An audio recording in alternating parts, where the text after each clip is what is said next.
Saudara-saudara yang terkasih dalam Kristus, kita merayakan Minggu Palma. Dan Minggu Palma ini kita tahu adalah dimulainya atau tanda dimulainya kita memasuki pekan suci, ya, pekan yang paling kudus, yang paling semarak dalam liturgi gereja Katolik. Memang karena pada pekan ini kita akan merayakan momen-momen penting di dalam hidup Yesus. Momen-momen dalam hidup Yesus. Hari ini Minggu Palma kita memperingati apa?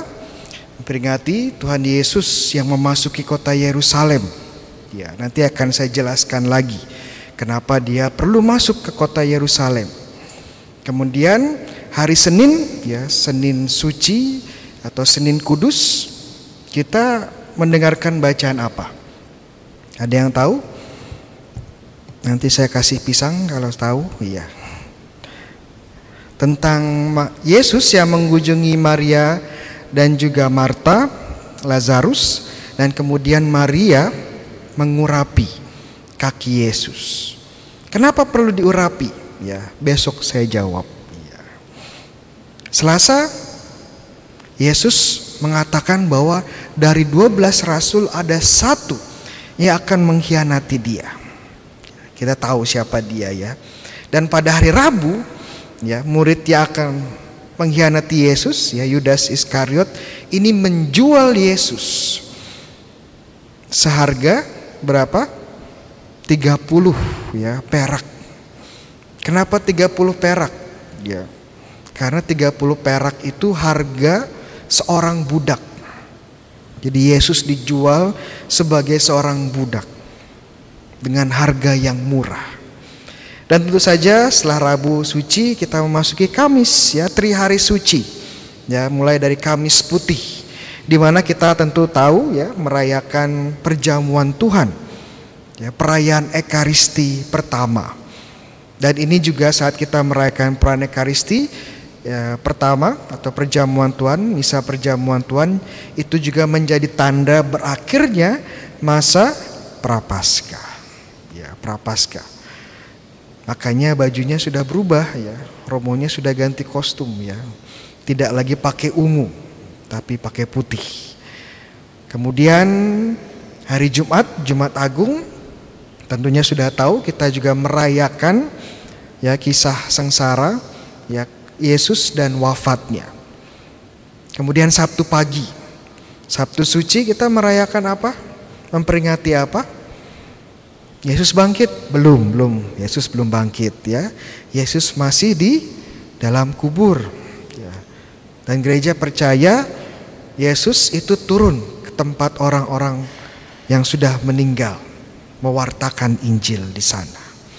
Dan tentunya, ya, Sabtu malam itu Vigili Paskah, ya, itu sudah dihitung hari Minggu, ya, kita memperingati kebangkitan Tuhan Yesus. Ini pekan yang paling suci karena kita memperingati masa penting, ya, dalam momen penting dalam hidup Yesus, dan kita ikut ambil bagian. Ingin ambil bagian dalam peristiwa ini, ya.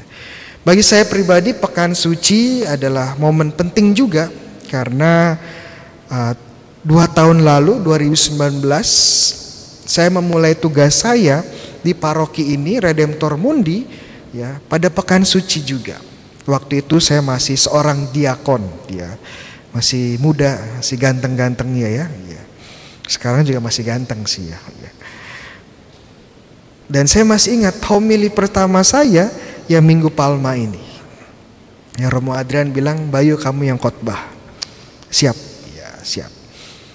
Dan bulan Juni saya ditahbiskan.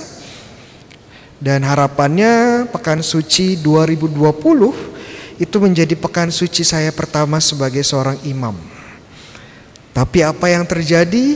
Terjadi pandemi corona, saudara-saudara. Gereja ditutup. Dan saya tidak bisa merayakan pekan suci bersama dengan teman-teman sekalian.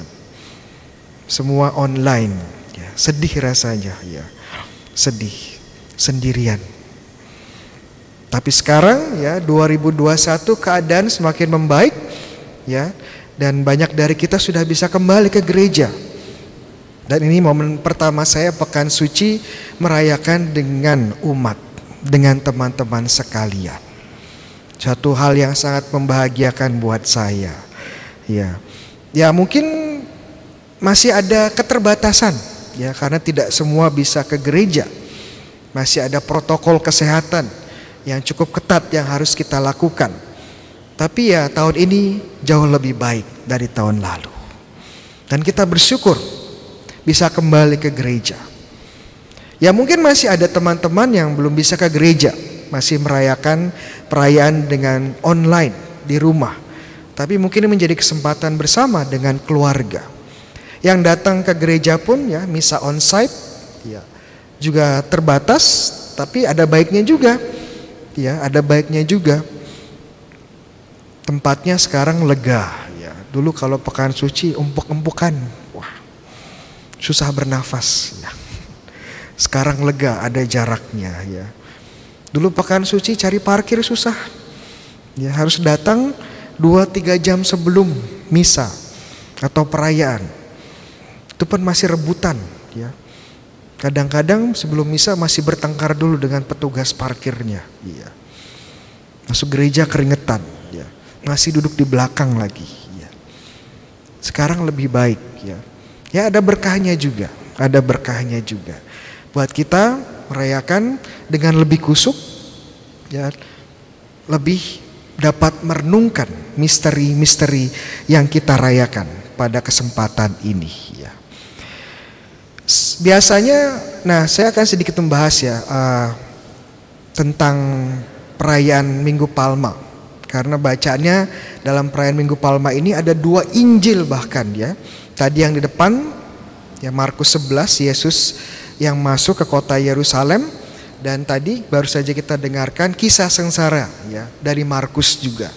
Jadi ini salah satu perayaan yang sangat unik karena kita mendengar 2 Injil sekaligus. Ya, kalau saya bisa bahas ya bacaan-bacaan ini ya sampai besok pagi ya kalau mau dengerin. Enggak, tidak akan saya bahas semua ya, sebagian saja. Ya, kalau pengen tahu lebih dalam bacaan yang sudah dibahas ya bisa cek YouTube saya. Ya, YouTube saya sudah bahas panjang lebar tentang kisah sengsara Tuhan Yesus menurut Injil Markus. Ya, jangan lupa subscribe dan bunyikan loncengnya. Ya. Saya sedikit saja akan membahas tentang Minggu Palma. Ya. Sebuah pertanyaan yang sering ditanyakan kepada Romo Bayu. Romo, kenapa Tuhan Yesus harus naik keledai? Ya. Jawaban saya pertama ya, kalau naik kedelai nggak bisa dinaikin ya. Makanya keledai ya. Kedua, ojek online belum ada waktu itu ya. Makanya naik keledai.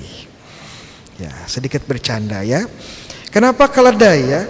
Jawaban standar yang biasa diberikan ya, teman-teman juga tahu ini ya, bahwa Yesus menampilkan diri sebagai seorang raja yang sederhana ya, yang rendah hati. Berbeda kalau dia naik kuda ya, kuda dewasa, itu terkesan Yesus menampakkan diri sebagai seorang raja yang suka berperang. Seorang yang suka berpolitik. Seorang yang haus kekuasaan. Makanya disimbolkan dengan keledai. Ya, benar, betul. Tapi kalau kita lihat lebih dalam, ada banyak hal yang sebenarnya bisa kita bahas. Kenapa Yesus naik keledai? Karena Yesus ingin Kok jadi lupa?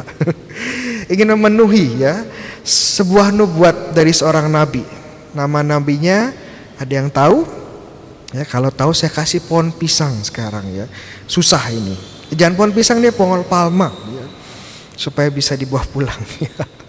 Ya, memenuhi nubuat Nabi Zakaria ya, bab 9 ayat 9.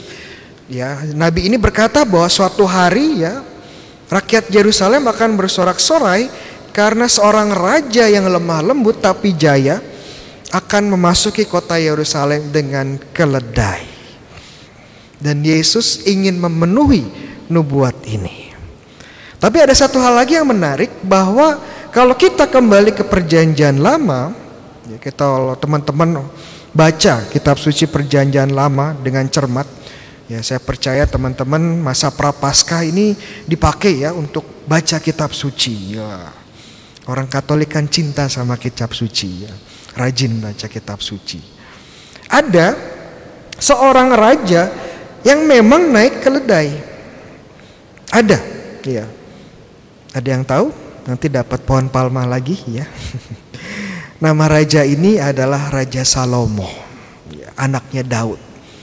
Kalau kita baca satu Raja-Raja bab 1, waktu Salomo naik tahta ya, bab 33 dan seterusnya.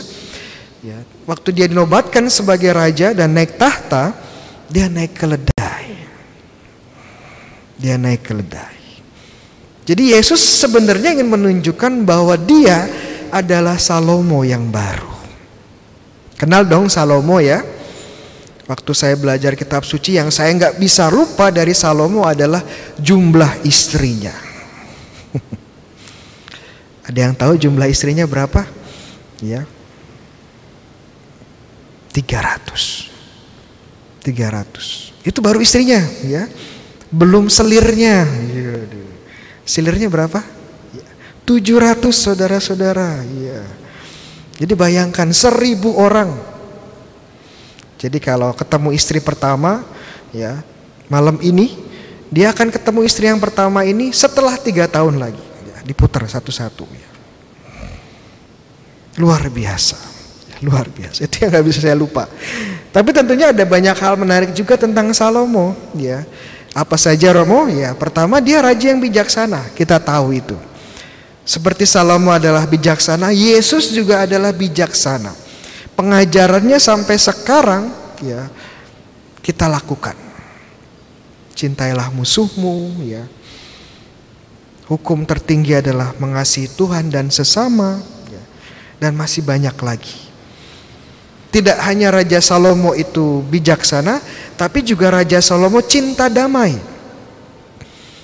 Dibandingkan bapaknya Daud, Salomo ini tidak suka perang. Daud itu hobinya perang. Tapi Salomo tidak. Dia cinta damai. Yesus juga cinta damai.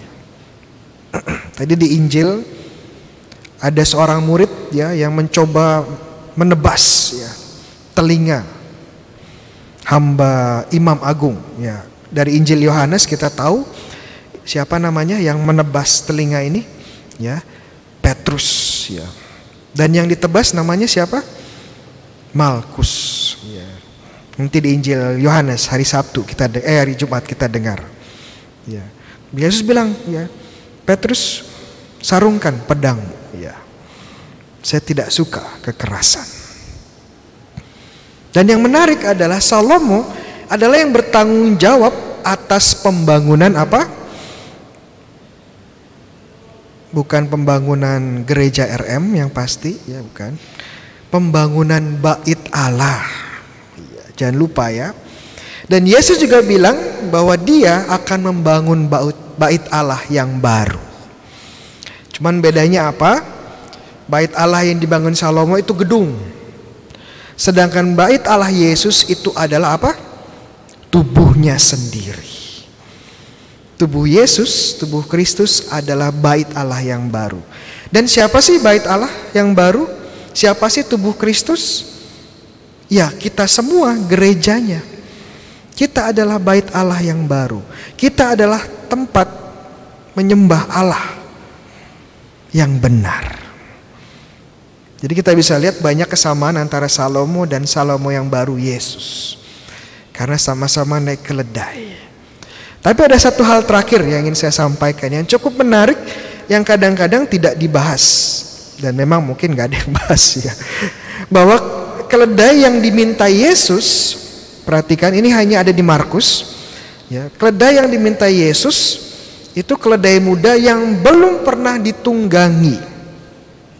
Dalam artian ya, keledai ini belum terlatih, masih liar ya. Keledai, kuda untuk bisa ditunggangi itu perlu dilatih, dijinakkan dulu. Karena ya, tendensi binatang ya, binatang liar kalau diganggu pasti akan melawan, memberontak. Tentu kita belum punya, orang-orang tinggal di kota belum begitu punya pengalaman dengan kuda ya. Waktu kecil saya sering dibawa orang tua ke kebun binatang di Bandung, dan biasanya ada ya atraksi kuda. Saya diajak naik kuda, tapi itu ada yang jaga ya, sehingga ya tidak aman ya. Tapi kalau kuda yang belum pernah dijinakkan, pernah ditunggangi, ini liar dan berbahaya. Butuh waktu berjam-jam untuk menjinakkan, bahkan berhari-hari. Di sini Yesus memilih ya keledai yang liar, tapi dia dengan mudah menunggangi sang keledai. Ini menunjukkan bahwa Yesus ya, itu memiliki kuasa atas binatang-binatang buas. Tidak hanya memiliki, datang sebagai raja orang Yahudi ya, dan raja Yerusalem, tapi juga sebagai penguasa alam semesta. Dan ini yang kita ikuti pada pada perayaan Minggu Palma ini. Kita mengikuti raja orang Yahudi, kita mengikuti raja gereja ya, tubuh Kristus, kita juga mengikuti raja alam semesta. Semua karena keledai. Akan banyak hal menarik lagi yang akan saya bahas, tapi tidak sekarang ya. Jadi jangan lupa untuk terus ya merayakan perayaan Ekaristi, perayaan liturgi-liturgi Pekan Suci dalam Gereja Redemptor Mundi bersama saya, Romo Bayu, dan juga tentunya Romo Adrian dan Romo Seto. Kita akan mendalami lebih dalam lagi berbagai misteri dalam Pekan Suci ini. Amin.